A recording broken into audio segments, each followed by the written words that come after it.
you're getting your fucking just guts blown open in the sand, all because you didn't have a friend to watch The Walking Dead with, all because you didn't have a bike, all because you isolated yourself. You ended up getting sucked into a vortex that just inevitably can pull you just to the fucking with a machine gun in your fucking hand. They call me a listener, they say that I should start to explore everything.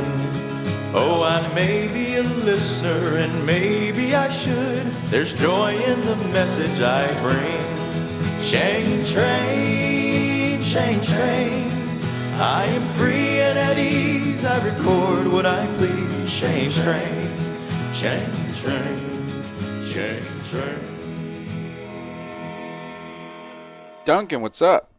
Hey, how you doing? Good, man. How are you? I'm great, thank you. Good, man. Hey, I've never introduced you officially, but I've got two co-hosts, Millennial Mason and Big Willie. I'm already Hi, a co? Yo, what's up? Co-hosts. Yeah, I felt secondary, Duncan. This is already, I'm insulted. Dude, what's new? Oh, man, the usual stuff. Just like I moved to New York. I'm working on my podcast from New York now, and excited to go to that float conference that's coming up. Oh, yeah, you're on stage. Yeah, we're doing a live show. What are you live gonna... DTFH with Chris Ryan. Dude, that's cool. That's amazing. I know, it's going to be cool. It's really cool. I'm so excited that Chris could make it out. Are you prepped for it, or what do you do to even get ready for something like that? Oh, man, there's so many like marijuana tinctures you have to absorb, lots of now, with Chris, what's cool about Chris Ryan is that he's been on my podcast many times, and we have a podcast with Joe that we would do together called the Shrimp Parade, arbitrarily named. I don't know why I called it that, but I feel really close to him. I feel like I know him, and I know his POV. Though I do have some ideas of things I'd like to talk with him about because it's a float conference, but I don't want to ruin it. No spoilers. So it depends. With someone like Chris, who I know, the preparation is different than if it's somebody that I'm just doing for the first time, who I've never met, maybe someone whose books I've read or who I've heard about. Then I research them, and I spend a lot of time trying to understand who they are. I'll look up old interviews with them, which is a great way to get ready for something, to see what people have already asked them. So you don't ask redundant questions, because if you do, then they will spit out a kind of rote answer because they've been getting the question a bunch. Oh, totally. So, you know what I mean? So you just sort of look into okay, cool, this area has been covered with this person, but whoa, I wonder what they think about this based on whatever their art is or their story is. That's how I do it. And then usually you only need a couple of questions, and then it'll hopefully grow into some kind of great conversation. It usually does. As long as you start off, and I think people, they know, they can feel it if you've done your work. And they like that. Dude, I got some bad news then. Yeah, we already derailed. Yeah. We're pretty good at We're going to ask redundant questions. No, maybe not. Yeah, we're just going to kick back and get drunk and let you talk for a while, apparently. Yeah, do you drink and smoke still? No, I drink. I don't smoke. Okay, I was checking. Because you were into it when I was out visiting you, but you said you were getting cigarettes? No. Pot. Oh, weed. Yeah.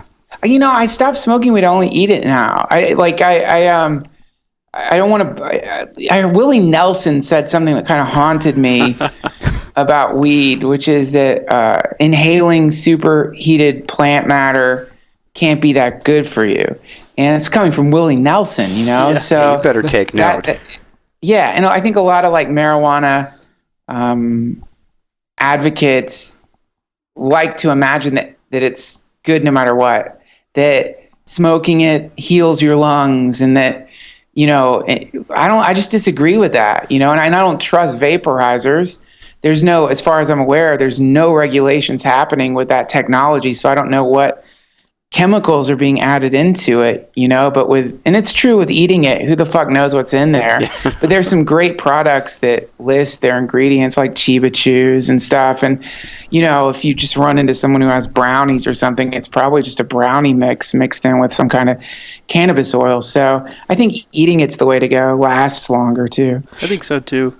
We know somebody who tried those Chiba Chews. Yeah. And what was it, like 10 times the dose that they were supposed to? Yeah, I won't name names. And they were high for 2 days straight. Yeah, they had the drunchies, the drunk munchies, after a bar night, and they went to a dispensary, and then they got a bunch of candy, and they were just hungry, so they just ate the candy because they were hungry, and I think they had like 30 or 40 milligram, micro whatever grams, and they were wrecked until the next night. Like so. Yeah, I had that happen to a friend of mine. It's terrifying. We were just sitting around. I had a Chiba Chew. And I was going to offer it to everyone, break it up into little pieces and give it to everyone. And I looked down. I'm like, what the fuck happened to that Chiba Chew? And then my friend's like, oh, I ate it. And, like you do that thing because you don't want your friend to freak out by your freaking out. Yeah. So you're like, oh, cool. Oh, great. No, that's cool, man. Okay, great. Yeah, let's just do the podcast. And then as the podcast progresses, like, God, this is really strong. This feels really strong. It's like, yeah, you took a nice dose of something. And then, the rest of the night was just trying to, beat the demons out of his brain. Yeah. A binky in one hand, stick in the other. Oh, God. But you got to be careful, man. You got to be careful with that stuff. Yeah, but I feel like once you've hung out with Joey Diaz once, you're like prepped. I feel like you're weathered after that point. So I think a Chiba Chew is like, you're good. Not prepped. No, he's different. Oh, okay. He's like from another place. Yeah. You can't get sucked into the siren song of Joey Diaz. It's like a whole other world of marijuana consumption there, man. No, never safe. Like he's like at a William Burroughs level of eating marijuana. Really I don't know him. I've never met him, but I've come to realize that if I ever do meet him, I'm not going to eat anything he has around him because you'll get too high. I don't know.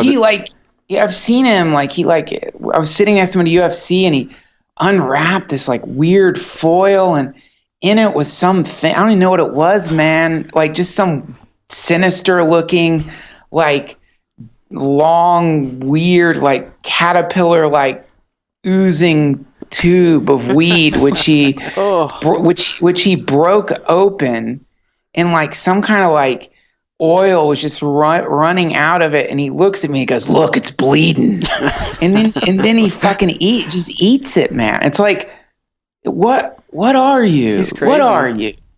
You're not human. So you can't use him as any kind of gauge, really. The main thing is, like, I think people forget when they have edible marijuana that it's just like having a gun in the house. Like, it's your responsibility to make sure that it's kept in a place where nobody's going to eat it who doesn't know what it is. But every once in a while, you want the person that's never shot a gun to try it. I mean, that's a little fun, right? I know. My friends, some of my friends are in that school of thought, and it's like kind of like an old school 60s idea. It's also like an old school CIA idea. The CIA used to, before LSD was illegal and they were studying it, they would supposedly dose each other. Like they'd put it in their coffee because they thought it was funny. So you'd be at the CIA and just like start tripping, and it was because somebody had dosed you there as just a fun gag. But I've always thought of that as like kind of shitty to do to somebody and risky too, man, because what happens if they truly freak out? When I was younger, I was less concerned with this stuff, but now because I'm with older people, and many older people, I don't know how old you guys are, but many people when they hit 30, 40, they're kind of, some of them are teetering on the brink of insanity. They're desperately trying to hide what's really going on inside of them from people around them, and they've been spending a lot of time doing that. Maybe they're in like bad marriages or relationships, or they feel like they've taken the wrong path in life and they don't really know how to get out of that. And so if you like, as a joke, give them a high-powered dose of marijuana, and that opens up the Pandora's box that they've desperately been trying to keep shut for so many years. And the next thing you know, you've got like a guy who thinks that you're a fucking Illuminati who wants to kill him, or you know what I mean? Yeah. It can be really bad. It can be really dangerous. So I would say no, don't do that, because you know, when you're taking a turn at the Jack in the Box, man, you don't want to be the one where the thing jumps out, and you don't want to have to like go to the hospital and like you don't want to have to talk to cops. You're like, I did that to him. Oops. Yeah. What if your friend like runs out in the street and does some insane thing and just tells the cops that you poisoned him? So no, don't do that. Don't do that. It's like that Viceland video. I think we just watched a Viceland video of yours about the dominatrix. Oh my God. And losing your mind and jerking off in the street. You could be responsible for that. Exactly, man. You could be the straw that breaks the camel's back, so to speak, Yeah. So, I think the best move when it comes to any kind of psychoactive compound is to be insanely careful if you're administering it to anyone, and recognize the potential for disaster that so many. It's kind of like like assholes who want to get in a fight, right? And they don't really want to get in a fight. They don't know what they're talking about, but inevitably you'll be around some dum-dums and they'll want to get in a fight. They think they want to fight, or they think that's going to work. And so they haven't considered everything after the fight. Like I had a friend whose brother went to jail because he got in a bar fight, punched the guy fell backwards, hit his head in the sidewalk, and like died instantly or something. Just shattered his fucking skull. Because skulls are weak, pavement is hard, and that's how that works. But you don't, it's like everything after the fight. It's like sex, right? Everything after you fuck somebody. It's like people don't really, they don't contemplate all of that shit. And that's how you end up in a real like snake's nest, a hellish snake's nest. Dude, I remember I ran into this guy once, man. He had a fucking one-night stand with a bartender, got her pregnant. She didn't want to get rid of the baby. He didn't know her at all. It's a bartender who he was chatting up, I guess, and they just ended up humping. And he was kind of like a pill popping addict. And I remember he looked over at me. He's like, when the baby comes, it's going to make me clean up my act. And the look in his eye, is so primordially desperate. You're like looking at his soul underneath the ice in Dante's Inferno. It's just like, oh, jeez.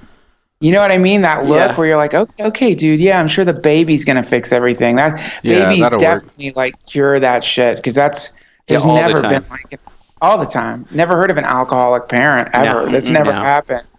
You want to know? Go ahead. So you got to be careful. I was gonna say, you want to know what's weird is right now. Okay, you're talking about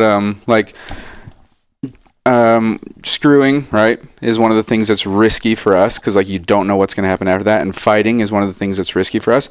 I swear to God, I've talked to so many old people who that's what they used to do. They would get in fights, fist fights, and it would be over, and then they would have casual sex, and there was nothing to catch. And I just don't. Did we lose some part of ourselves that's actually really healthy? Are we supposed to be casually?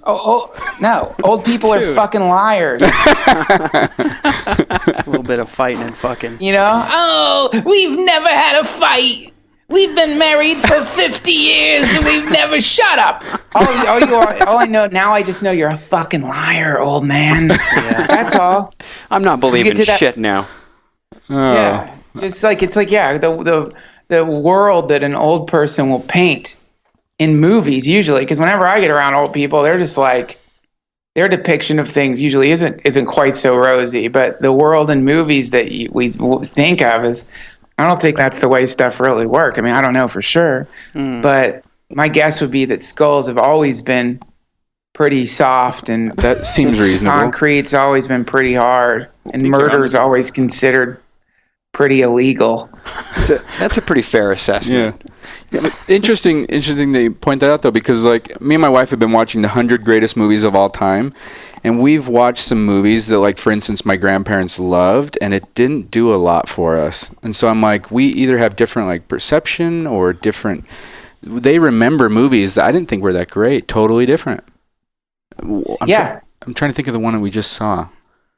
It was From Here to Eternity. You guys should watch this. It's like... After you just said it was shit? Ask any of your grandparents and they'll love it. And then go watch it. We also have like Pornhub at our fingertips and stuff. So the threshold's high. Yeah, the level of being amused consistently is... I mean, that's a hard ratio nowadays. Duncan, watch From Here to Eternity.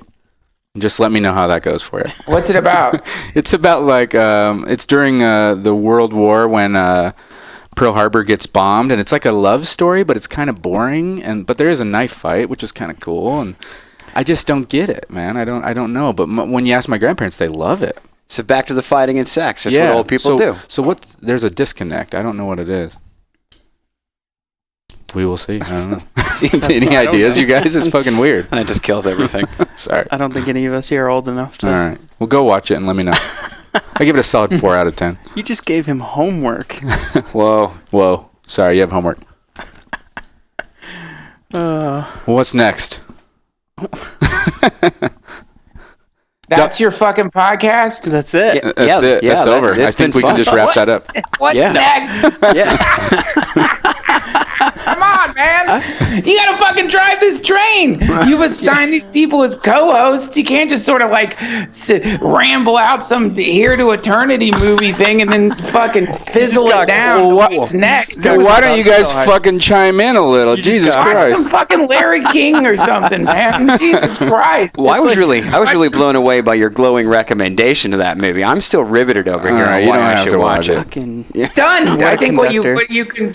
We were all stunned. Like I think that was what you confused with us, like not saying anything. We're all just like, God, I gotta watch. We're all desperately looking it up in our phones. I was like, Here to Eternity. Fuck, I gotta watch that. Shit, it's not on Netflix.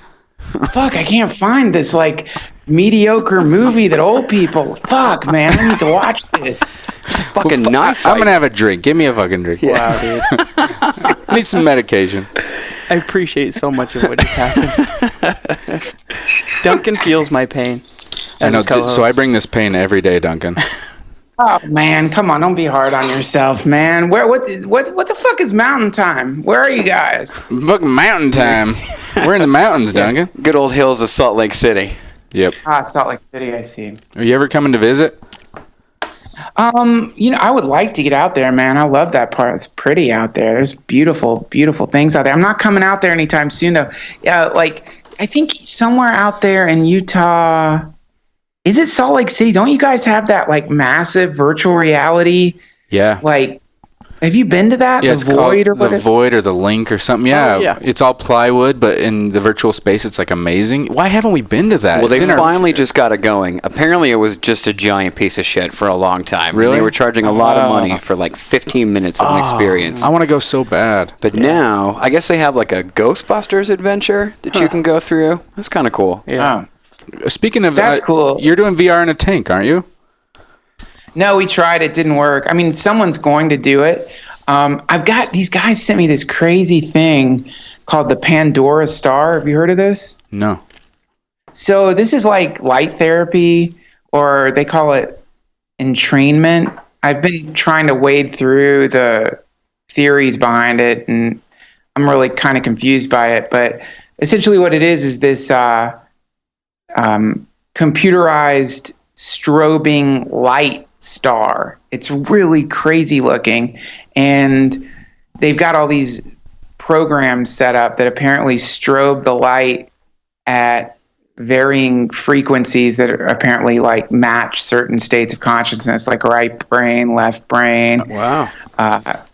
Pineal gland activation, stuff like that. And you sit in front of it with your eyes closed, and it flashes, and the light is so powerful that you still see it, and you start seeing these vivid patterns. Dude, I just did this. Whoa, weird. Hey, you still there? You guys there? Yeah. Yep, we're here. Got a call. Hey, so these like crazy. Where do we get cut off? No, we were hearing about the light therapy machine. I just did this machine like a few months ago. A couple people came out and they had me lay down on a sofa and they put the light over and they said this light's like $20,000. It was like some Genesis XT or some crazy light. But they put it over my face. I closed my eyes and they took me on like a 40-minute journey. But even with my eyes closed, my eyes were like, they almost felt like I was staring at the sun sometimes. But the shapes and the patterns, it was nuts. It was like the fractals you see on like PBS and shit. It was crazy. And when I opened my eyes, I did feel like I went on some hallucination. It was weird. Yeah, it's really intense, and it's fascinating because like you start seeing these tunnels and shapes and colors, but the light it doesn't change color. Your brain is making it turn into those colors, and sound seems to affect it. So like I've been trying listening to different music with the same program, and the music seems to interfere with the way my brain is processing the light, and it creates different shapes and visions, which is pretty weird. But the problem with the VR and the float tank, the way we were doing it, and I think probably it's still a problem, is that there's two main problems. One of them is the headsets, even the phone headsets, they're kind of bulky. Yeah. And you really don't want anything strapped to your face when you're floating. It doesn't feel good, and it seems antithetical to the experience. That's one little problem. The other problem is it steams up, right? So even if you figure out a way to waterproof your device, you're still going to deal with the problem of the thing fogs up.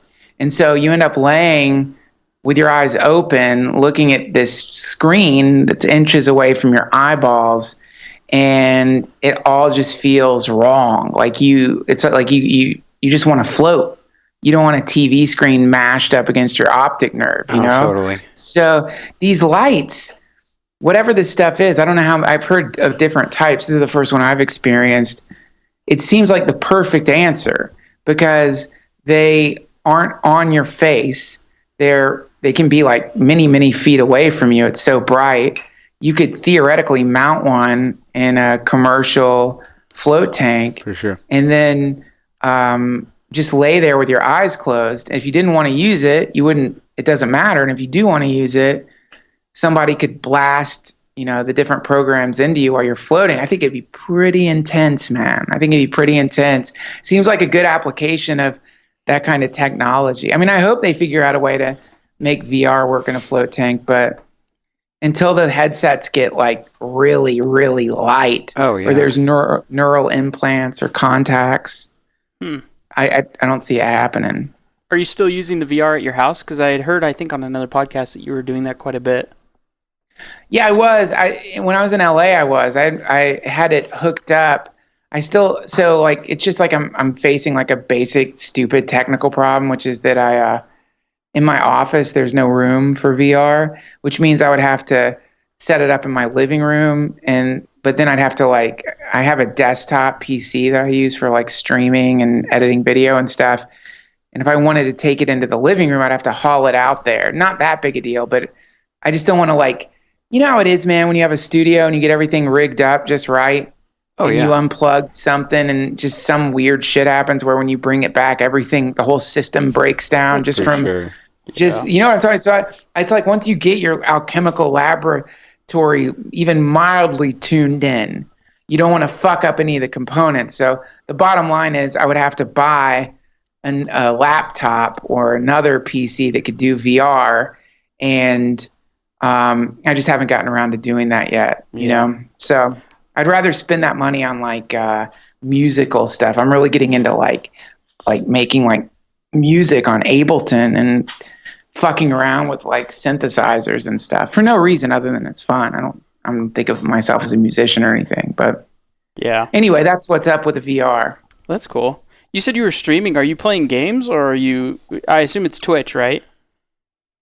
Yeah. I've been streaming on Twitch a little bit. But not just streaming on Twitch. I mean, Twitch is fantastic, man, because you can really troll people. And I got this great fucking vagina mask thing that I can wear, and that makes my head look like a vagina. And my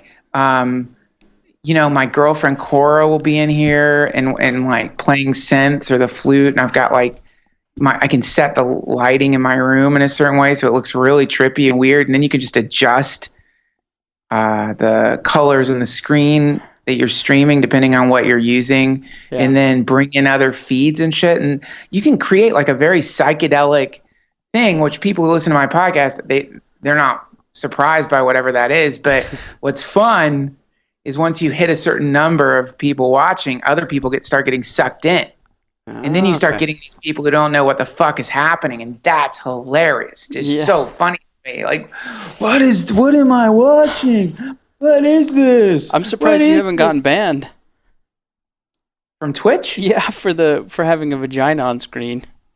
Well, technically it could be a Cyclops eye. Well, that's true. Ooh. Yeah, you're not wrong. Yeah. Hairy Cyclops eye. It's like it's an interesting Cyclops. It's such an old beat up thing that it's I mean, I don't even know if it could just look like someone whose head's been gashed open or something, It's not overtly, but they do zap you quick there, huh? That's what. Oh yeah. Like at one point, some video I was showing, like boobs popped up because it was like some art film, and right away people were like, abort, get rid of it.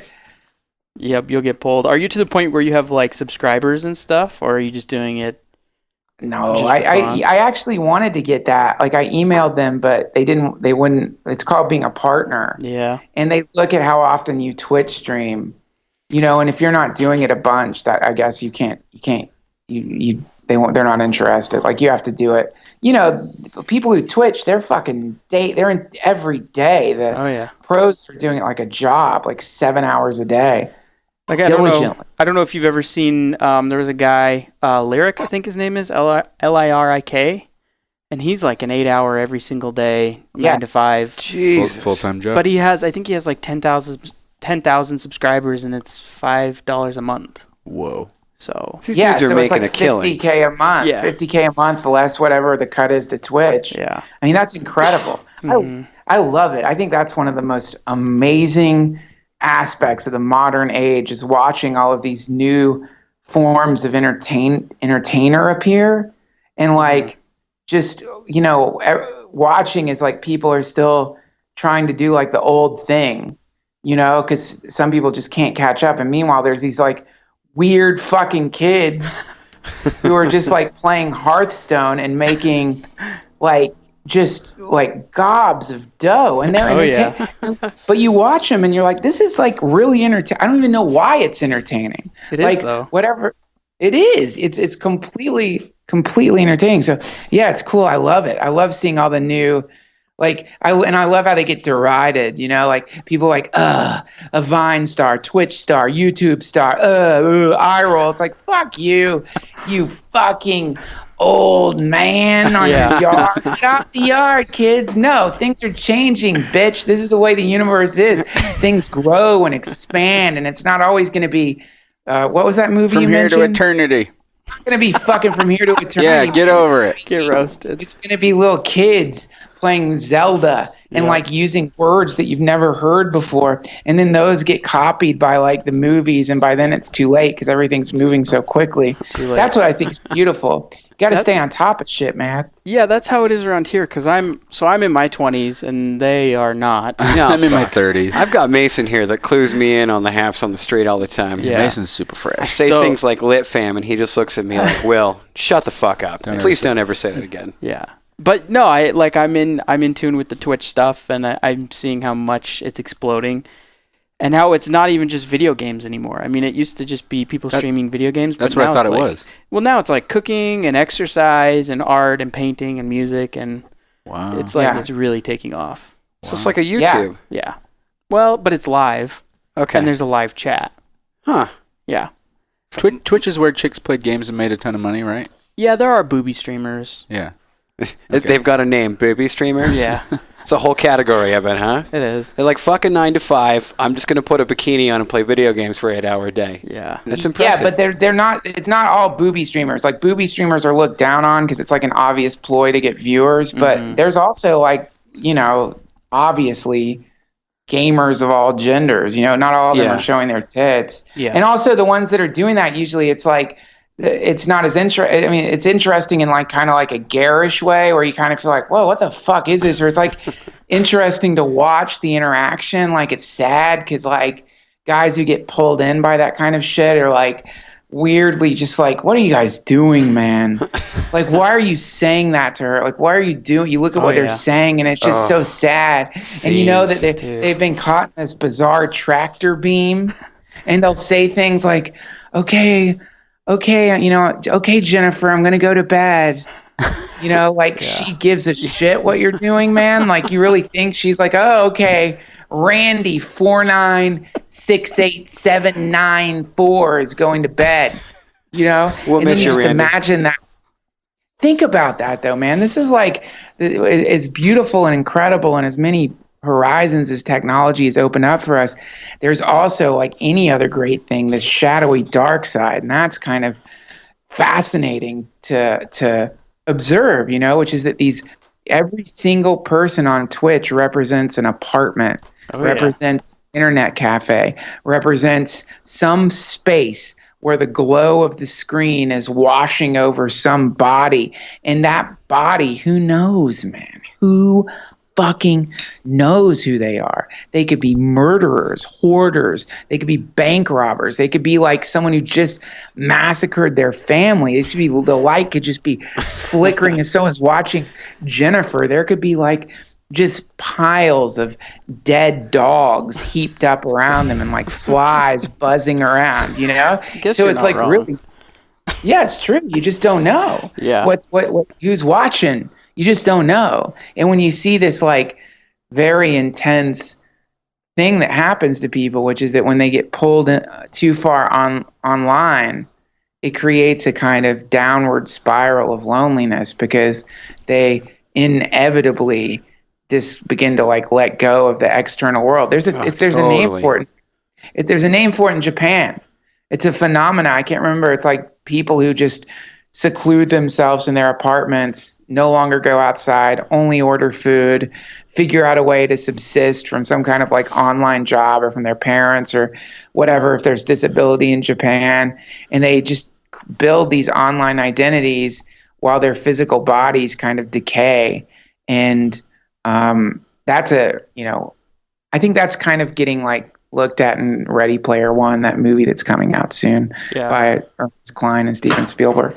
But it's a very trippy thing to imagine that there are some poor dudes who are just like giving thousands and thousands and thousands of dollars to Twitch streamers out of some desperate fantasy that at some point they're going to get married and have babies. It's really sad. Yeah, and then they take your Twitch handle and they write it on a balloon or a blackboard or something, and then you feel loved, I guess, maybe. Yeah, you're bought in. You feel something, because they do. Like if you donate, like your name will pop up on the screen, they'll thank you, and then sometimes they'll write your name somewhere. It's like a modern day fucking stripper. Yeah.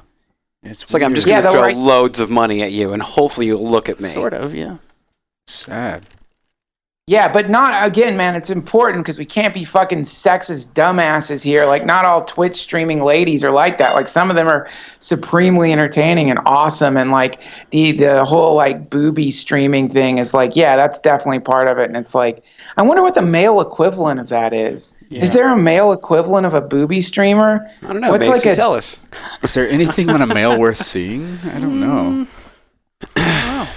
Well, if he's going to go full frontal, he's going to get kicked, right? Yeah, he'll get... I don't know if anybody wants to sit and watch a banana hammock play some video games for a while. I don't know. I mean, I don't know. There's obviously somebody out there that's going to love that. You know what? No, I don't think so. I mean, it's weird with guys. If you're watching them play video games, it's... I mean, I don't know, man, but it's probably doubtful that you're like... There's some kind of like, for most of us, some like sexual element there, right? You're just like, oh, kid's fucking... really good at Warcraft, or he's like, it's funny when they're angry. It's funny, like kind of like irritated Twitch streamers are funny. Yeah. Like the ones who get mad, that's fun. But yeah, I don't know. It's crazy, man. It's crazy. I can't wait to see what the next Twitch is going to be, the next version of it. You mentioned Hearthstone and Warcraft. You're a pretty big Blizzard guy, aren't you? Love it, man. Yeah, I love Blizzard. Are you still playing StarCraft at all? Or I know you had to give it up. Oh, that's an old one. I revisited StarCraft, and so I got frustrated because the last time I played we had to build up the worker pool, and now you don't have to build up the worker pool as much. So it ends up being like the game starts a lot faster, and all my build orders were like down the drain because you're starting at like, I don't know. I don't know where it starts. I only played a few games, but I just realized that it was so fast paced and that it had transformed into something where there would be like maybe like a week, at least a learning curve to like develop just basic build orders. And I'm too absorbed in some other games right now. So I didn't want to like fuck with it. I never got good at it. I always tried to play online and I always got wrecked every time. StarCraft? Yeah. I was never good at StarCraft. Yeah, well, you know, it's like you got to learn it. You got to spend some serious time studying it, going on YouTube, looking at like strategies. You have to play every single race so that you understand that, and then you need to know the different strategies. Do you play Hearthstone? I did for a long time, but the meta and just the way the card packs and everything, I kind of took a step back. But I hear it's getting good again. Yeah, it's pretty cool, man. I mean, it's incredibly addictive. It's super cool, but you know, one thing that I don't know if you guys ever played Magic: The Gathering. You ever play that? Yeah, back in the day. So that game time ago. It's cool because like Magic: The Gathering, one of the weird aspects of Magic: The Gathering is that you really could express yourself through these decks that you created. Like there were so many different cards, so many different types of art, so many different strategies that you could end up like creating these like malicious shitty decks, or you could create decks with like stories, or like it was really fucking cool, man. It was one of the cool things about the game is like you could make some of the cuntiest, evilest, cruelest, shittiest decks. Yeah. And play it with people who'd never seen that before. Yeah. And with Hearthstone, it's a different thing. It's not a fair comparison. It's apples and oranges, but that ability to construct a deck that's unique and crazy that maybe no one's seen is really limited. So in Hearthstone, every season these deck styles will pop up, you know, like Freeze Mage, or depending on the new cards, you know, there's some basic deck archetypes based around the, you know, whatever the strategies of each particular character utilize, but it's more limited is what I'm saying. So you end up like having, it is. But then there are those decks where you can have like a warrior deck and then you end up with like 100 extra armor and the opponent just can't do anything. And so that is like kind of trolly to me, or like where you're putting down so many minions that they can't clear the board and you're screwed. Like that to me is like the equivalent of what you were talking about. Yeah, you can definitely create like weird, you know, novelty decks in Hearthstone. Yeah. But they're not going to win that many games. No. It's just going to be a roll of the dice. But I think the more I don't know, man, maybe the deeper they get in developing it, I don't know. But I don't think they think of it like that. I think the way the game is being played is exactly what they intended, which is that there's certain like decks that have a statistical probability of being, if played perfectly, winning more, and people are going to tend to play those decks, and then other people are going to develop decks that are designed to fight the decks that people are playing, and then that produces the counter to whatever the decks are, and then this is the way Hearthstone is played. So I don't know. Yeah. It's just I'm into like this game called Darkest Dungeon right now, which is this like, you play that? I love that it's game. Like, it's the hardest game I've ever played. I was going to go home and fucking play Uno, so I'm totally lost here. Yeah, we got a riveted game of Uno later. I'm like the gamer around here. Yeah. These guys aren't so much, but okay, I'm pretty big into it. Yeah, but I played Darkest Dungeon. It's hard, man. It is a hard game.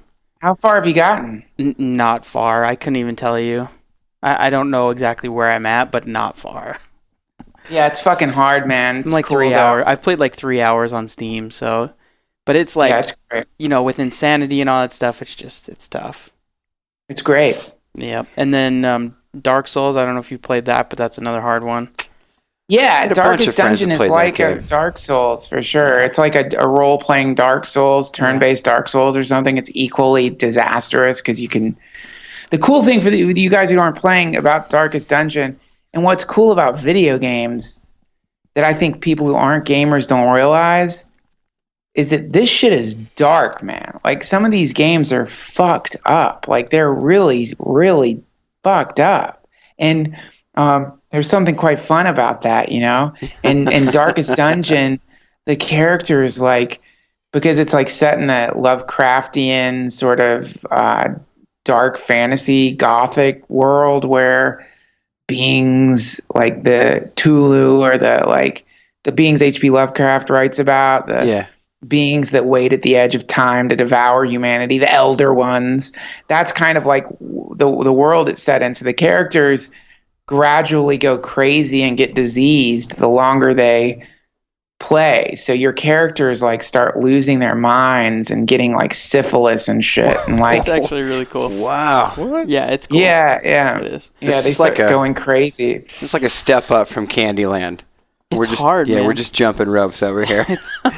Yeah, they're kind of in the weeds, but I'm with you, Duncan. No, I mean, I like the whole magic and stuff. Like, I had a friend of mine that did magic tournaments and toured made a killing, an absolute killing. Wow, and no way. Wow. It boggled me that he traveled throughout the country, and he'd bring his decks in, and I had an old deck that I built a long time ago, and he'd kind of teach me to play, but every time like we'd sit down and play, he'd just be like, "You're a fucking goober," and so I would just accept the fact that I was just such a novice. But he'd just talk about these stories, and these people would just get into touring and playing, and he finally had to step back. I mean, he could still go and make a killing, but I marvel at the fact that these people get so into not these people. But people get into it and can make an absolute living off of that. Fascinates me. Magic's the one with mana, right?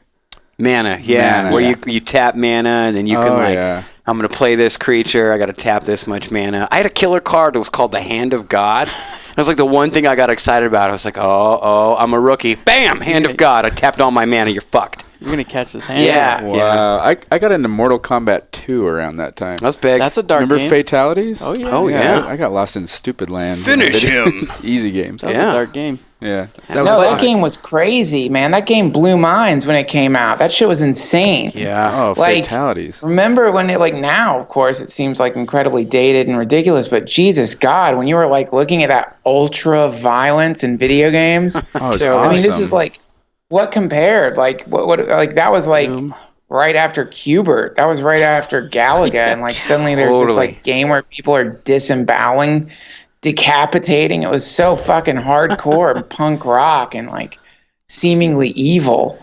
That game was awesome. Getting a fatality felt so good. You uppercut someone in the air onto a meat hook. Yeah, the right distance, the right everything, and you get it, and you're like, fuck yeah, and everyone watches, and it was so weird that it meant so much, but it did. All right, favorite character then. It was humiliating.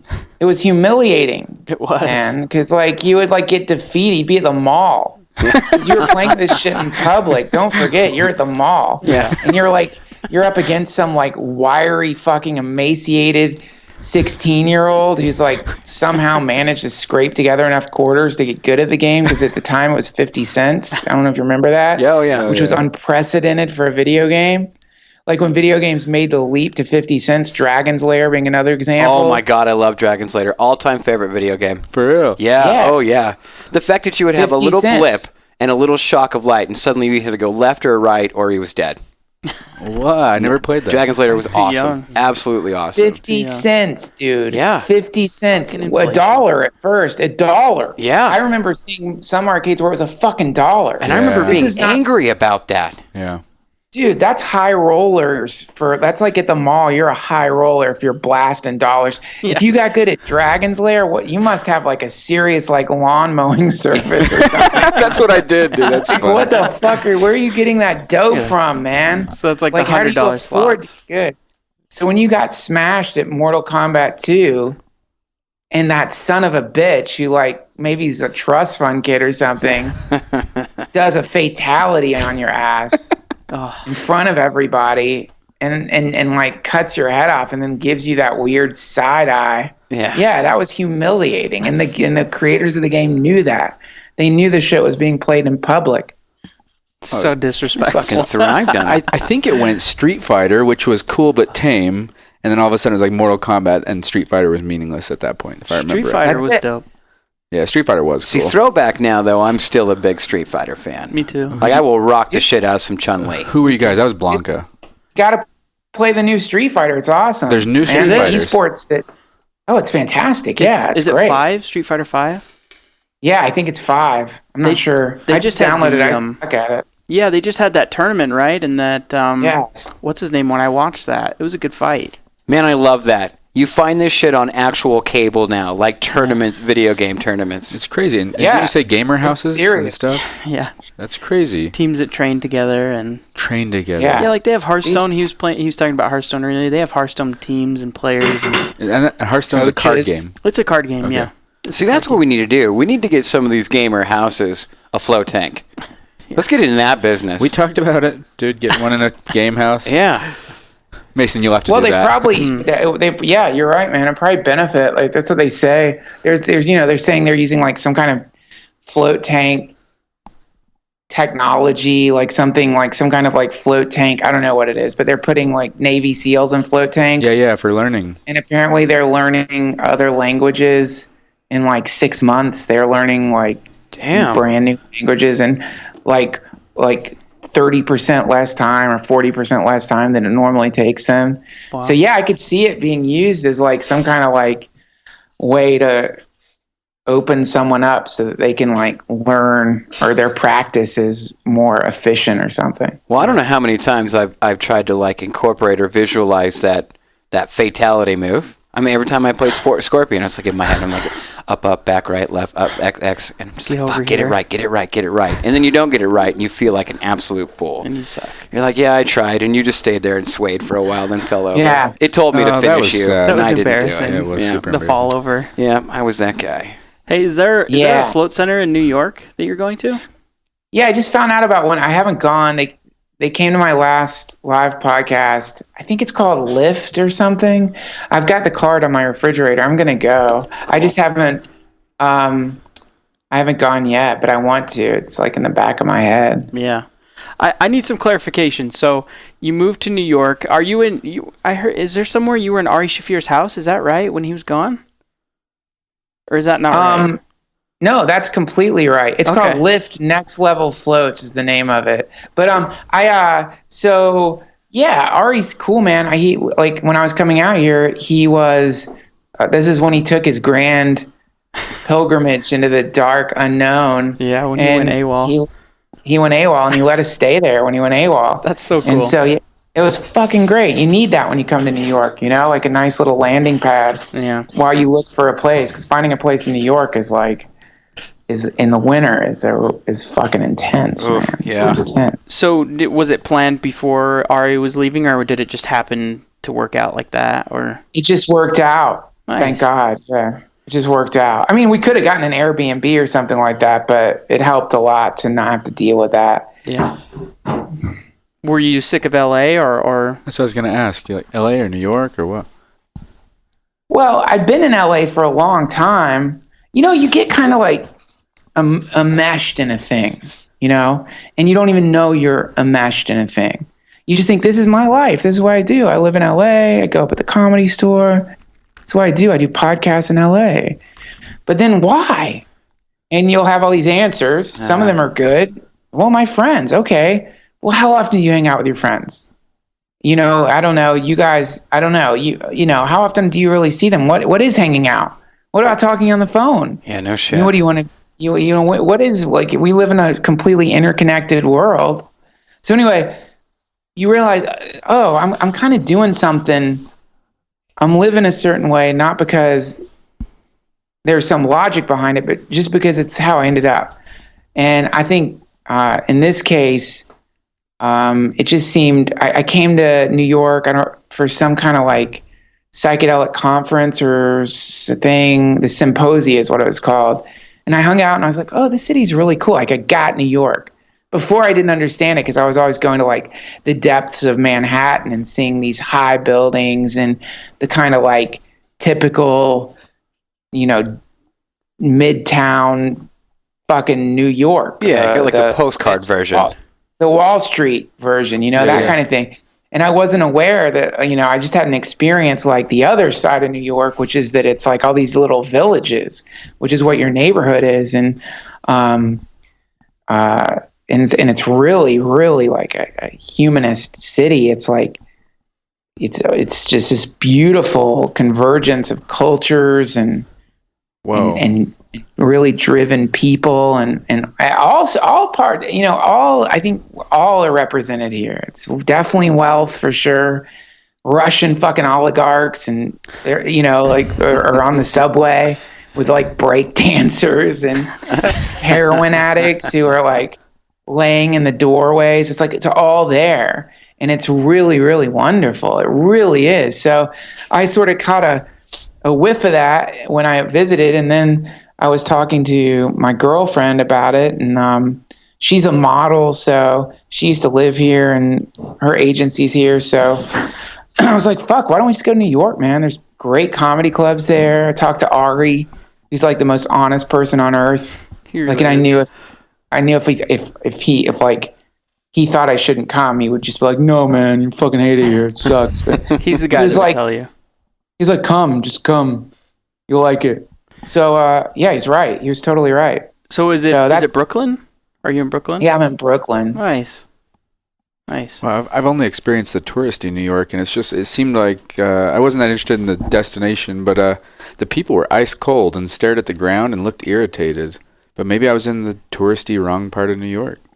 Well, that's what happens. So that's like the general sort of idea. New York, people are mean and or brusque or whatever, and it's way too busy, and everyone's like in this desperate rat race. But as it turns out, that's like one piece of New York, and I don't even know if that's what's really happening. Like people are just sort of like, there's so many people here, and you're always around people that you develop this like courtesy, which is like, I'm not going to get all up in your shit. Just in your own zone.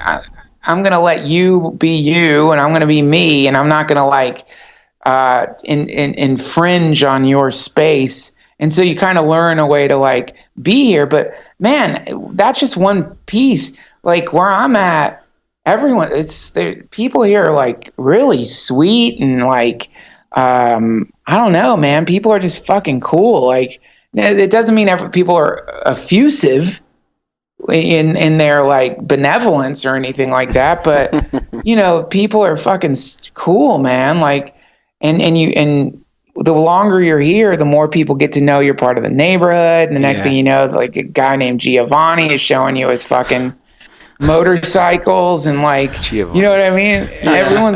Everyone's cool. They're just like, oh, welcome to the neighborhood. You're here now. This is like a village.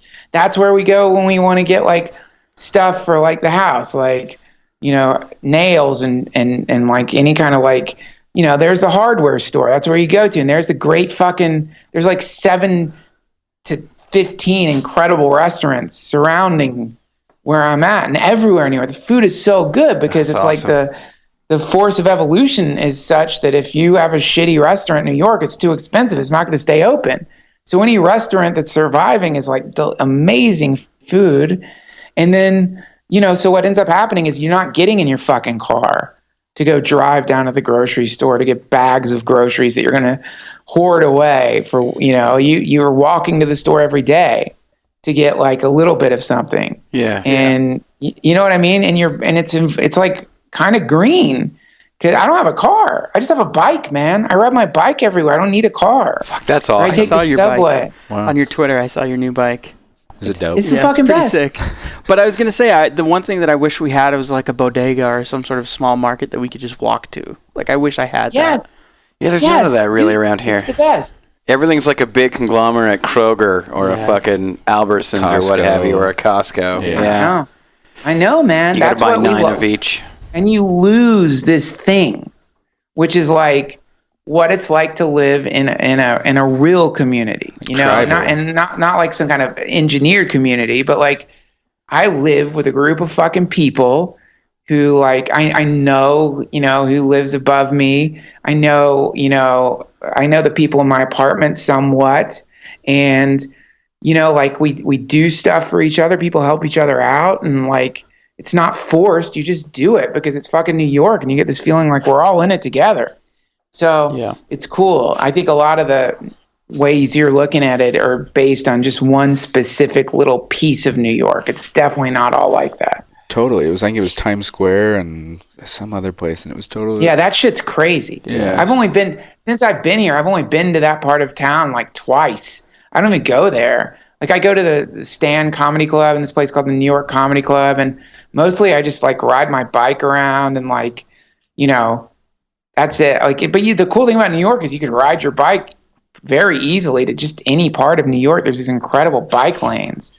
So it's like, it's a really safe city for cycling, and it's relatively small.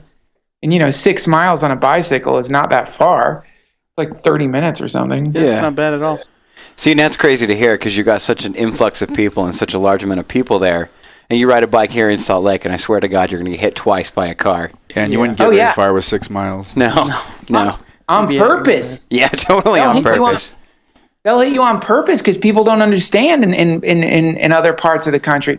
You know, the bicycle is the most used mode of transportation in the world. Good. But here in the United States, it's all car culture. Yeah, totally. You know, and so it's in LA. It was like, you know, they had some bike lanes, but it was a whole different experience riding your bike in LA. People don't understand that like bikes get to use the road too. Yeah. They think you're supposed to pull over for cars, and they'll fucking like, you know, swerve really close to you to try to scare you, or they'll beep at you, or, you know, it's just, but here it's like these beautiful, spacious bike lanes that intersect. There's like bike highways that you could just stay on for hours, man. That's and it's like, I bought a bike, and I ride my bike when I'm not at work. But I thought one of the main reasons is I wanted to ride to work. I don't know if you guys remember this. Yeah. It's a weird bike too. That lasted for what, 2-3 days maybe? It's not a weird bike. It's a fixed gear bike, but that's fine. Yeah. But when I looked at the road that I drive every day for work, and I actually put myself like, okay, I'm going to be on a bike on this road, it was sketchy. That's fucking suicidal. Let's just admit it now. That's suicidal. Like, I wanted to bike to work, but it's just you got to become a bike god, man. Like, you got to become like one of these fucking badasses, you know, like because really when people get pulled into it, and there's a real pull there, you start getting off on that fear that you're talking about. So something about like that flutter of your heart as a car zooms by too close starts becoming like addictive. Yeah. And also the more you do it, the more you like, you cannot not get in shape. Like you will. I don't know what you look like, man, but after this fucking my first winter in New York, dude, I must have gained like 12 pounds. Yeah. Okay. Because just fucking slurping back bagels and booze. Oof. These fucking bars stay open till like, you know, 4 a.m. Yeah. You know, and it's like the most delicious food of all time everywhere. Dude, you can fucking order cookies at 3 a.m. They'll come to your house, fresh baked fucking cookies. Like, oh my God. It's a disaster. And like, it's a disaster. See, that sounds like heaven. You're describing that, and I'm like, oh my God, that's heaven. It's heaven, yeah. Until you like are looking at yourself in the mirror, and you're like, what the fuck happened to me, man? But then you realize, like, well, how did I think it was going to work out? How did I think it was going to pan out? What I think would happen when I was eating cookies at 3 a.m. after I had pizza for dinner. Yeah. What do I think's going to happen? So that's the beauty of a bike, is that it will melt that shit away. And that's the other beauty about New York, is that it's like, you're walking, man. You're walking all the time, everywhere. You're walking a lot. So you get some exercise, and it's cool. But yeah, you got to get back out there, man. Get back out there. Just be careful. You just got called out by Duncan, Mason. It's time for you to be a bike god. I have to do it now. Be careful, but find an alternate route, maybe, man. Maybe there's another way you can get there. Look on Google Maps and see if there's because when I was riding around in New York, at first I was using the Apple Maps, and that's a death wish, man. Like they don't, Apple Maps I don't think have bike lanes. If they do, I couldn't find it. So like the bastards were sending me I ended up in there's this huge neighborhood of Hasidic Jews, and it's amazing when you ride in there because it's another century. It's like you're going into another time. It's really, really fucking cool, man. But I ended up sandwiched between two fucking like trippy ass Hasidic Jew school buses, right? That had like painted on the sides like fucking like Hebrew, and like Hebrew is a beautiful language, but it kind of looks like it looks like the writing on like the computers in Star Trek, it's like so tricky looking. It looks like it really does make me think that they're the chosen people, because their language seems as though it would be like glowing on the side of a spaceship or something. But I'm sandwiched in between these two Hasidic school buses painted this like deep soothing green, and they're fucking like coming together and I'm in the middle, man. And I'm like, fuck, I'm gonna get smashed in between. This is how I'm gonna die, like being smashed by these fucking Jewish school buses, man. And like it was cool. I'm like, oh man, at least you know what, I bet that means I'll go to heaven. Like at least if there is like a higher dimension, I bet that guarantees you some access to it or something. Yeah, you would hope so. Didn't hit me, left me with my heart pounding, and feeling what you're talking about when you're on the road that you're on. Yeah. And then I just realized, I didn't know the right paths. Like I was taking car routes when there were other alternate routes. So you might want to look into that. So you almost get sandwiched by two buses, and you're like, oh yeah, that was awesome. The drivers of the buses are like, fuck it, he should know. I'm going to teach him a lesson right now. You don't bike on this road. Yeah, they did. That worked too, man. If they wanted to accomplish that, it fucking worked. I don't blame them, because that neighborhood sits on the border of Williamsburg, so it's like hipsters like me come toddling through on our fucking bikes to get like some kind of like Middle Eastern breakfast and like a fucking matcha tea or ramen or something. We've got to cross through this like sacred bubble of focused religious thought, and so it's like I know it must be weird for them to have this never-ending influx of us sort of rolling by, and so they probably do want to keep sections of it as inhospitable to that element as they can. And there's no need to go through anyway, because there's like a beautiful bike lane that runs right next to that neighborhood, and they don't care, but you do kind of feel like you've popped backwards in time, that you definitely get that sense of like being an outsider. See, and that's what amazes me about New York. It's just that immersion of culture. I studied sociology for a long time, and so I just feel like I'd just be a kid in a candy shop walking around that city. I mean, I can see why you would be drawn to it, especially being a comedian. I mean, your observance and just the constant joke and your view of the way that you see life and everything. I mean, it's just like you're spoon-fed information constantly. Yes. Yeah, it feeds you. Yeah. And that's important, man. Like, see, that's the thing. That's what can happen. You end up stuck, and you don't need to be stuck. Sometimes you need to be stuck. And then you lose that thing where, that thing. Like, if it's true that we come from hunter-gatherers, which I'm sure it is, then that they were constantly moving. They were always moving, trying to, like, find food and hunt and find better living conditions, and that's built into us, that like sense of wanting to move around, which is why travel, as people get so like romantic about travel. And also I think why people love video games so much, why people get into World of Warcraft, is because it scratches this itch. It's the way my poodle loves to fetch toys. But sometimes you gotta like dive in, man. Dive in and just see what happens. See what happens. See what the universe does to you. But that's see how it reacts. That's like Ari's story, right? I mean, if people don't know, Ari is he's a great comedian. He has an awesome show on Comedy Central. But like 9 months ago, he just went off the grid. And he was like Chappelle style. He's like, everything's on hold. I've got everything where I want it. I'm going traveling. Yeah. No cell phone. That's exactly what he did. Yeah, no phone. He just like dove into the nothingness, and that is that's a really, really cool way to be. And the closer you can get to that, you don't have to be extreme or irresponsible or anything. You just have to look at where you're at and be like, do I need to be here? See if you get that heart fluttery thing. Yeah. When you think about some stuff you want to do. See if your heart like flutters a little bit, and if you feel scared and like shit, man, I don't know, then that's when maybe do that. Yeah. Yeah. See, and I love that because everybody, you know that everybody, no matter who you are, that's like in your soul. You want to get up and you want to get the fuck out.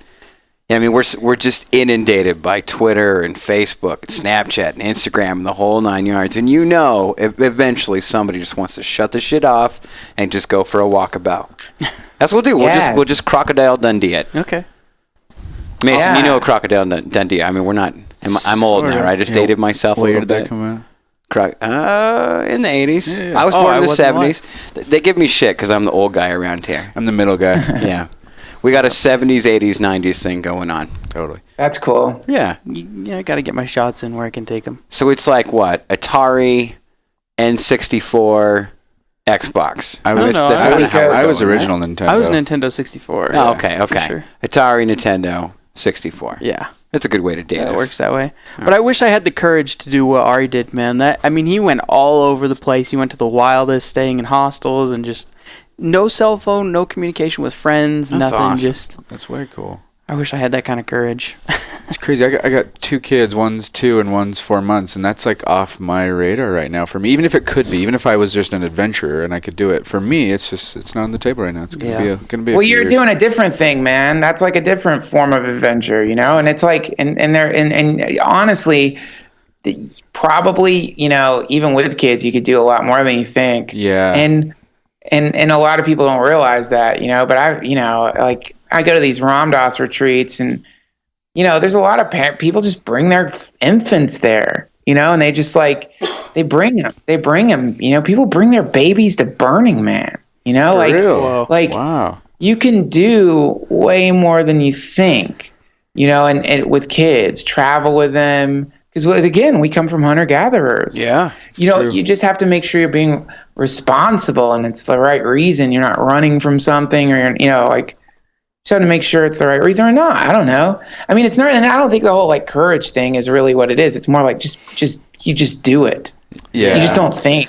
And You just don't think. That's true. You just do it. honestly, Be thoughtless. kids do so well traveling that it's like, to me, when I look at it, it's obvious that we're tribal and we traveled, because you throw a kid in a car and go somewhere and they go into like hypersleep and you go wherever That's you're it. going. So it's They like just fall asleep. kids are born to travel, but I'm scared. Yes. I literally have no excuse as to why I can't do leave, that. I dude. just don't. Whoa. Well, we just established you need to just start with your bike. Yeah, start with your Yeah. bike. Yeah, start with riding your bike, and then Okay. you're going to get the hell out. Just because Duncan said that, I will. No, I don't good care. call. Thanks, Duncan. We wanted to have an Sure. intervention with Mason for a while, so it might have taken this to get there. Mace, you need a Whatever. gang, dude, with like jackets. That'd be bike cool. gang? Holy shit. Yeah. Will you snap all the time, like when you go through places? No, not that kind of gang. No, that's Get into okay. download Strava. You know about Oh, yeah. Strava? Boom. Yeah, we I don't know use about it. Strava. I was just telling Shane about this a couple of days ago. What is it? It's that running app. It maps your running, Oh, yeah, swimming, yeah, or yeah. biking. Yeah. Yeah, and it'll train you too with cycling. Apparently, I haven't tried it yet, but it'll like train you so that you can like get faster. Yeah. All right. Well, see, and also it's pretty hilly here, and I'm on a fixed gear, so it's going to be a pretty good workout. So These are excuses, Mason. see. You're No, I'm just just layers saying. of excuses. I'm just saying, No brakes. Yeah. Fixed gear. no brakes. I Yeah, mean, that- what's oh your- yeah, that's right. That's like adventure in itself. No brakes. Yeah. It's not like you're getting cookies delivered to you at 3 a.m. Come on. Maybe you need a road bike. I know. The bike was so cool and hip and fun.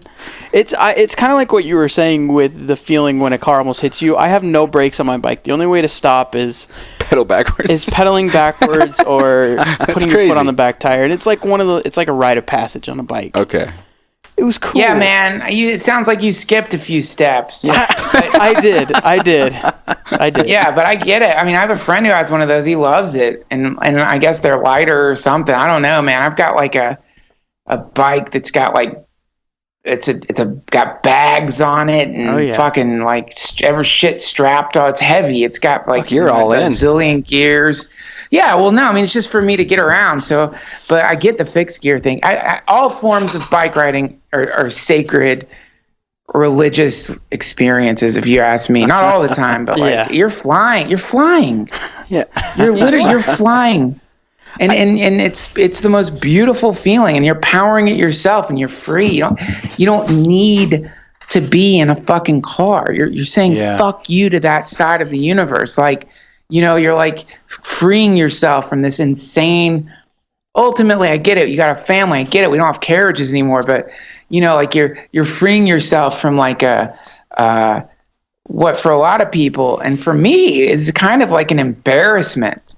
When I was doing it, it's kind of embarrassing. I had this nice car when I was having my midlife crisis. I got this like Mercedes AMG, and I fucking like I was like embarrassingly kind of proud of it, dude. And like like it's an embarrassment. You get and again, I don't mean to diss anyone who's like has a cool car. If you get pleasure out of a thing, that's beautiful. But I'm cringing right now. I just had my midlife crisis. Yeah, well, they come and go, man, and when they happen, you want to like sink into matter, and it's okay. Everyone does. I mean, we all go through it. It's just part of life. But what's really cool about a bike is you instantly, if you don't have a car anymore, you like overcome a lifetime of conditioning. Because if you think about how when you're watching TV, it's a huge percentage of those commercials are fucking car commercials, dude. Oh, totally. Yeah. Oh, yeah. And like the classic car commercial is a guy drives through the neighborhood in his new car, and the neighbor goes, "Wow, look at that new car." And like the car commercials try to teach us to put our egos into these like, all it is, it's a fucking lazy boy, man. It's a lazy boy. You're like sitting in a fucking lazy boy recliner with air conditioning blasting into your fucking face. That's true. Like, can you imagine? Like, it's the ultimate. Like, if you walked into someone's house and they were like sitting in their lazy boy directly in front of their air conditioner, it would just be like, "Whoa, man, you are literally chilling, man. What are you doing, dude?" But like, we do that. We get in these fucking lazy boys and we get in these cars and we drive to our grocery stores and fill up the fucking trunks and drive like 9 miles back home, barely walk, try to find a good parking place, right? That's part of it. Like when I was in LA, dude, I'd fucking like, if I had to park on the other side of the parking lot, I'd be like, God damn it. Shitty day. Is it worth it? Can you what is fucking happening to Gelson's, man? What the fuck, man? I cannot believe that it's this I guess I'll park in the street and walk in. Like, what is wrong with me? Yeah. Where have I gone that like walking through a parking lot is a inconvenience? But that's what happens with car culture. You don't even realize that it's stealing the universe from you, Yeah. And so when you get on a bike and you get rid of your car, if you can pull it off, you have like upset the economy.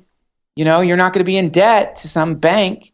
You're not going to be making stupid payments to some car dealership. Totally. You're going to have a thing you're on, maybe $1,000 at the most, $2,000 if you want to go nuts and get some kind of like insane bike, $5,000 if you want to go motorized. But like, you know what I'm saying? Like you're on a thing easy to fix. You don't have to go to some mechanic who's going to like rip you off.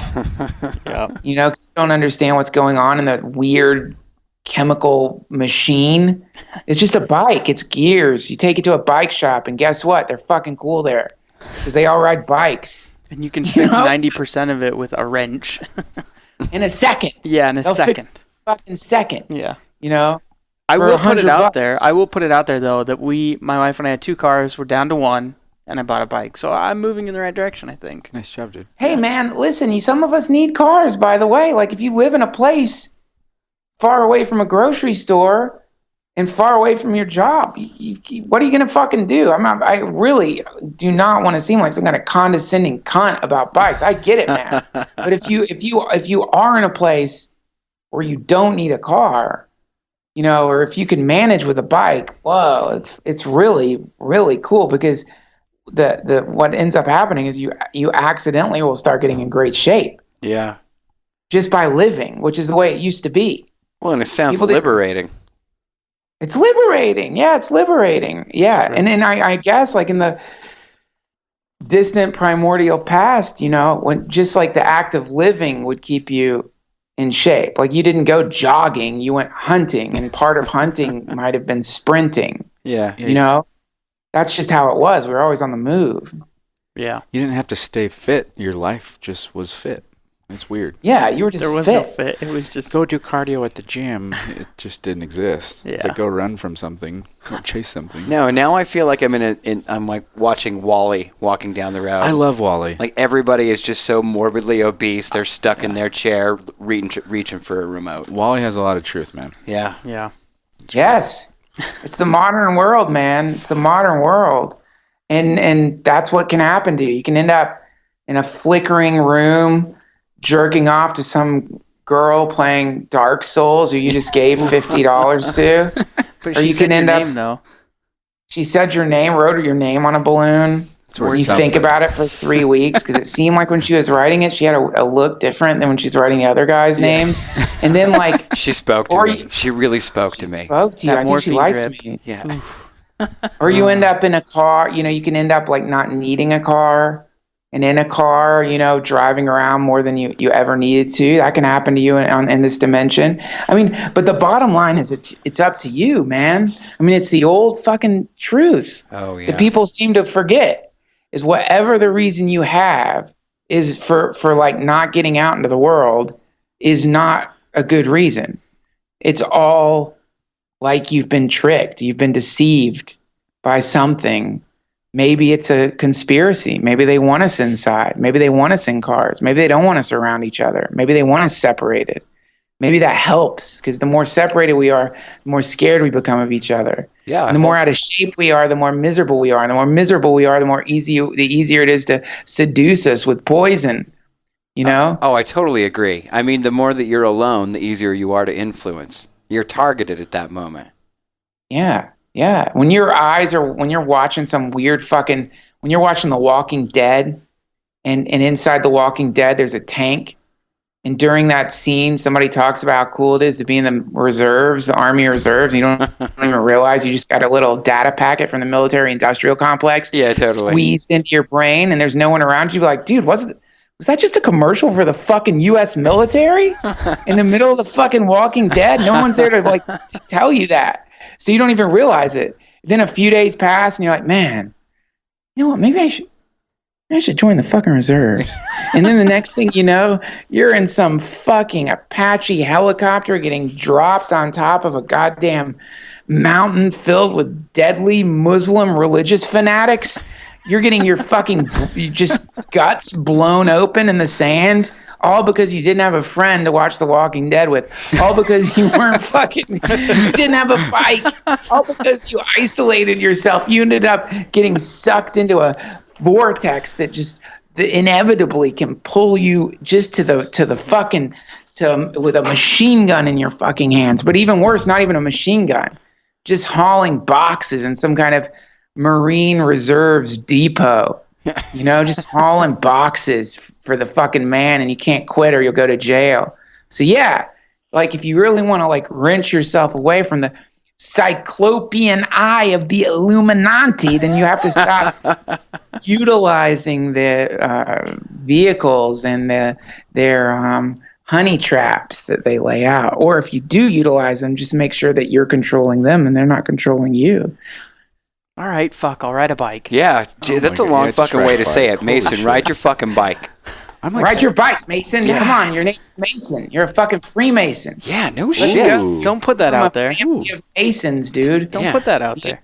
Well, your name is Mason. Hey, are you a traveling man? I wouldn't say if I was. Go in the back and build some shit, and then ride your bike. Said you were, brother. That's the thing. You know what that fucking means? Shit. You're not supposed to do that. I'm the co-host. I'm the co-host. I'm not in the club, baby. I can do it. I can say it, but but I do respect that club. And the main thing is, man, just like freaking get out in the world, ride your bike. You guys have inspired me. I'm going to go right now. I'm going to go on a bike ride. Fuck Okay. yeah. Hell yeah, man. See, I'm going to go home and go for a run. I'm not a bike rider. I'm a runner. And I told these guys I was going to run for 30 days straight. And I got home last night, and I ended up in the fucking fetal position because I had shin splints so bad. Thinking that my fat ass could be like, yeah, I'm just going to go run 6 miles a day, and it's all good. Just gonna go for it every day. It's a lot of running, man. It's hard to jump into that.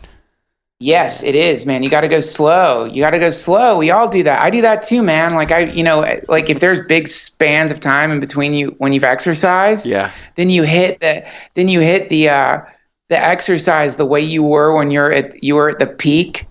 You know, like so, you know what I mean. Like so, like usually what happens is that for me, a person will exercise, and get in really good shape, and then something happens, maybe an injury, maybe distraction, whatever, and then you like get out of shape. But when you go back to the gym, you work out the way you did in your last workout when you'd been working out nonstop. And that's how you get fucked up because your body, you've got to go in there like slow and easy, man. Slow and easy. We're not looking for any big victories here. We just want just get on the treadmill. What? You only did half a mile? Great. Yeah. You just fucking conquered Satan. Like you did it. You did just that. Just those little steps. That's how I've always done it when I've managed to get in shape or healthy. Yeah. Where the hell were you 19 days ago then as a personal coach? I'm not going to hire you as a trainer. I just need you like in my pocket. And I'm like, tell me that I don't need to go 9 miles today. Just tell me. Well, I mean, you what you don't need to do is get injured. Yes, true. That's what fucked me up is I had a trainer, man. I got in the best shape I'd ever been in. It was crazy. Like I could actually I would take my shirt off during sex. I was like, fuck, I don't care. I'm like I would stand in front of the mirror and be like, whoa, this is pretty good, man. I mean, I'm not saying I was like fucking Rogan, like ripped or like, like some kind of like primordial like death warrior or anything, but it was enough. I'm like, wow, this shit works. Then what happened is I got cocky and I was trying to do deadlifts and I fucked my back up. And dude, that's like, I'm just getting better. That's like so that's all I'm saying is if you like are trying to run every day and then you blow your knee out or something, you're fucked. Then you're not going to run for a long time. A really long time.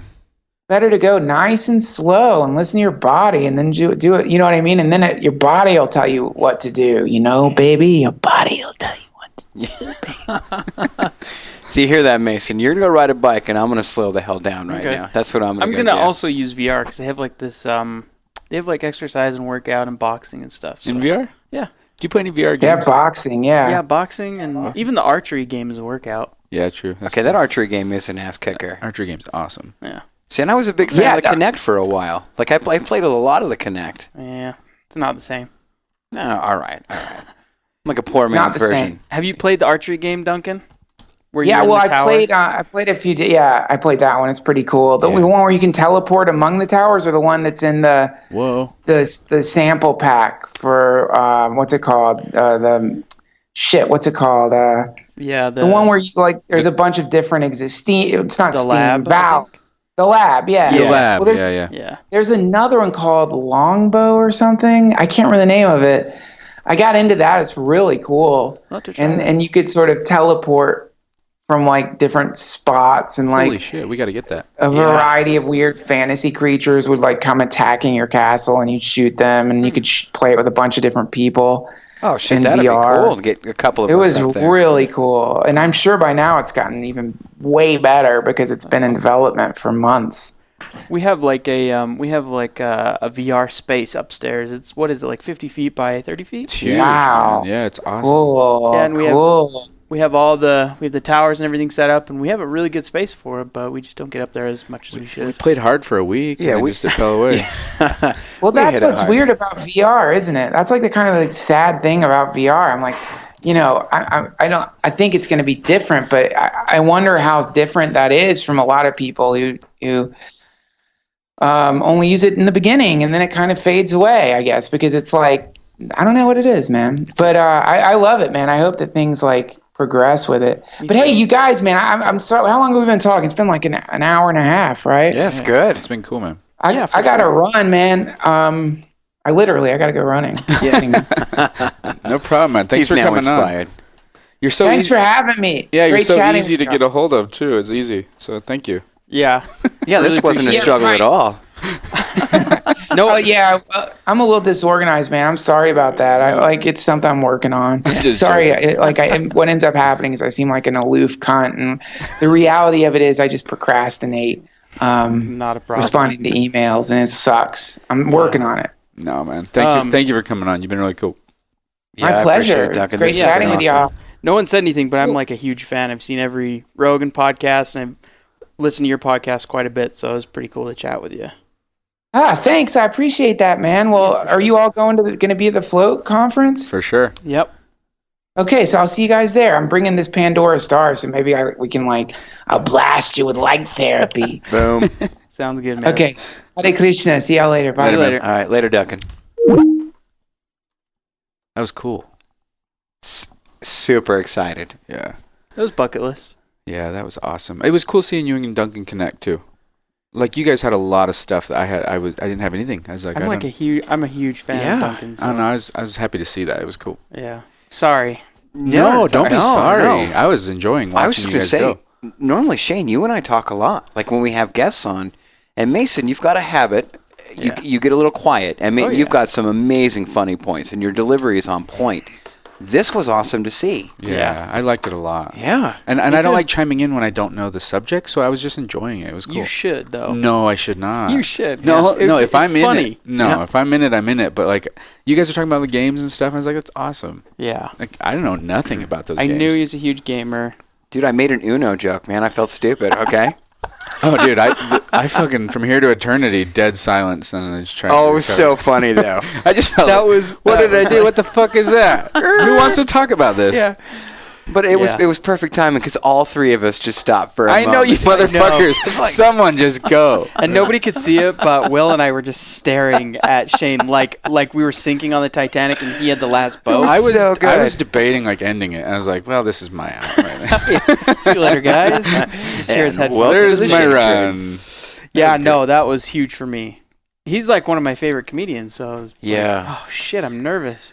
Yeah, me too. I was super nervous. It's funny. You know what I didn't get to say? People don't know you hung out with him in person for a few days. Yeah, I set up a float tank in his house, and he's a really nice guy. And we hauled salt together, poured it in the tank, set it up. He floated. It changed his life. We went and grabbed a meal.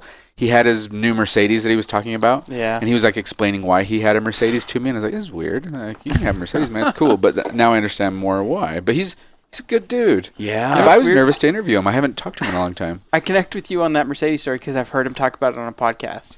So it's like I've heard it from a podcast and you're hearing it in real life, and it's like this weird, different relationship. Well, see, that was funny for me because I just bought that fucking BMW, and so I'm just like, I'm over here cringing. Like, I totally know what you're talking about. There's a weird part of life though that is there.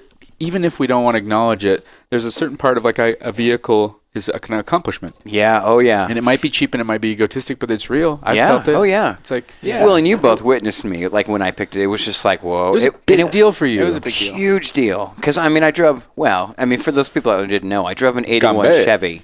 An old POS truck. 81 Chevy to a new BMW? Yeah, Not new, for but a long pretty time. New. Yeah. Well, my dream car. So, it was used. That was a Gambay to Duncan. A weird silence. Oh, it was so weird, dude. I was nervous. It was weird. Oh, it was so funny, though. It was so funny. That's okay. He's a good dude. What a nice guy. And he just perfectly delivered. What I didn't get to ask him is he had a poll up on Twitter that I wanted to answer his poll, and he talked about the Dragon Queen and Jon Snow, what sex would be like the first time they had sex. Oh. And the poll was that Tyrion would be laying in the middle. I wanted to ask what his response was. Yeah. He's just a funny fucker. Just funny. Just a nice guy.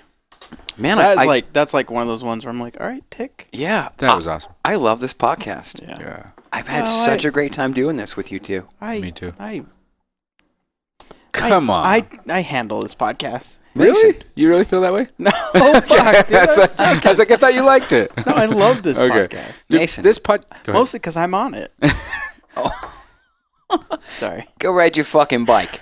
This podcast has actually changed my life in a way of I get to practice being the realest me, minus today's conversation, but it's helped me be more me. Yeah. That's awesome. Can you vouch or can you side with that at all? I can recognize that. I don't have to be a coworker, I don't have to be a dad or a husband, or I can just be this is it. And then it's practicing your most natural state. Yeah. It's been really big. Well, and even a lot of close people in my life, it's not a coming out. I would never label it something like that. But some people have heard some truths that they never would have it just day to day. Yeah. Awesome. Well, and you two have gotten really good feedback, right? I mean, you brought up somebody today that you went to Topgolf with. Yeah. That mentioned that he had listened, and that was the last person that I thought was going to be like, I checked out your podcast. It's pretty good. He banged out a few episodes in a row and he loved it. And he's like, you guys sound like you've been talking together forever. Yeah. I've actually had that comment, like, I would say 5 times. See, and that's crazy to me because, I mean, if the listeners only knew, this is how we treat each other. I mean, this is us at work. Like, we get shit done, and the three of us work very, very hard. Yeah. We put in a lot of hours, and we do a great job. But when it comes to recording, there's really no masking. We just talk. No. You know, we got 6 months of practice. Remember when we first got The Office? Yeah. Yeah. Yeah. And then we turned on the mics. Well, I came. So you guys had The Office for about a month, and then I came. When did you? We got The Office April 27th-ish. Okay, so end of April, so May, and I came on in July, beginning of July. So I met you end of June. Yeah. And so the whole process, I think it was July 18th. Yep. Because I just hit my my 1 year attached to your hip. Yeah. Hip. It's been quite a run. It's been way fun. And if you imagine, if you can take a step back, I know we're in season 2 right now, but if you look at season 1 and then compare season 2, like, it's leaps and pounds better. It's pretty good. I was actually so nervous today. Like, I don't know why. I think because Duncan is well known. I wasn't nervous until Skype started ringing.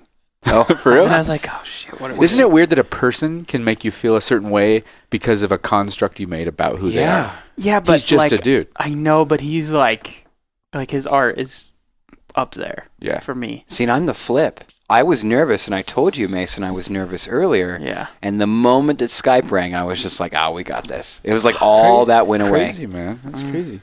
But it's cool because the three of us have, like, we just have this dichotomy where, like, even if one's a bit quiet, the other picks it up, and there's just always a flow. There's always a flow. It'd be so hard to carry. Think if you were just carrying a podcast by yourself. Doesn't Bill Burr do his own with no one else? No guests. Just him, huh? He just rants. But that's his act. We should do podcasts where just one of us records.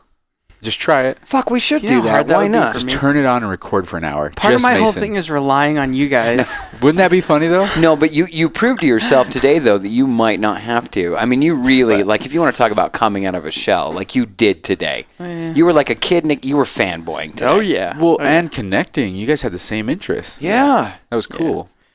Yeah, but just think about yourself in a room. I'm going to try it. You guys got to try it. If it makes it past the shitty committee, it makes it past the shitty. Wouldn't that be funny? I'm just going to say, you pay me $50,000 a month, I'm going to show my titties on Twitch, okay? I'm just putting that out Everybody there. go watch his Twitch. Yeah. I was going to say, so if titties weren't taboo, would they mean anything on Twitch or anywhere? No, I wouldn't think so. Because aren't there tribes where they just don't mean anything? Yeah. And we have nipples, man nipples. Well, and for years Man nipples. When did that become a thing? Where it was just like, taboo oh, titties. those are boobs. And it makes a big difference. A I remember my huge first difference. Playboy, like, it was a big deal. A huge deal. Yeah. But just because they weren't allowed. And that's the difference I between guess. PG-13 and R, right? PG-13, you can drop like 5 F-bombs, but you show boobs, you got to jump up to an R. I think so. Is that here in our culture? Wow. Because if you go somewhere else... Where does this go? Wow. Well, why not? I mean, Just I one like it. word. Yeah. Wow.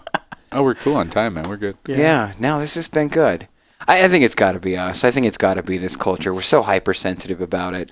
We're weird sexualized, too. Very. Like, we love sex and everything, and put everything in games and videos and movies, but then also it's, like, taboo, and you shouldn't do it, or it's weird. Yeah, it is We weird. got crossing ideas. Well, and it comes up constantly, from a political side daily to just a family side daily. It's weird. Yeah, but you go watch a movie, you go listen to music, you pick up a magazine. Everywhere. It's everywhere. Yeah, I don't even want to attempt to understand it. It's a strange fight. It's a mess. It's a mess in the U.S. Fight. Yeah. Ooh. Mess in the U.S. That's huge. We're hypersexualized. Yeah. It's crazy. So we studied a lot about that in sociology, and that was one of the fields that I just marveled at. How we're, as a culture, we're obsessed with sex, but when it comes to letting your neighbor know about your sexuality or about what you're even into, like, it's a big, big no-no. What's that? I don't know. I feel like I want to go back to tribal living. Yeah. there's a book everyone should read. It's called Tribe. It's an audiobook. It's maybe 3 hours, but it's probably one of the best books you'll. So like 1 hour, 3x. Yeah, it's really. Tribe? I still don't know how you do that. I'm not even gonna just read it. Okay, Tribe. Yeah. Sebastian Yep. Jungle. Yep. Sweet. It's a good book.